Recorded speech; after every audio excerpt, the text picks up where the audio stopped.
بسم اللہ الرحمن الرحیم۔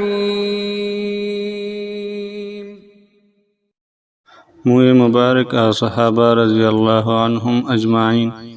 ابن سیرین سے روایت ہے کہ میں حضرت عبیدہ رضی اللہ عنہ کی خدمت میں عرض گزار ہوا کہ ہمارے پاس حضور نبی کریم صلی اللہ علیہ وسلم کے بال مبارک ہے جو ہمیں حضرت انس رضی اللہ عنہ یا حضرت انس رضی اللہ عنہ کے گھر والوں سے ملے ہیں۔ حضرت عبیدہ رضی اللہ عنہ نے فرمایا کہ اگر میرے پاس ان میں سے ایک بال بھی ہوتا تو مجھے دنیا و ما فیہا سے عزیز یعنی پیارا ہوتا۔ نبی کریم صلی اللہ علیہ وسلم کا ایک بال مبارک بھی مجھے تمام دنیا سے بڑھ کر پیارا ہوتا۔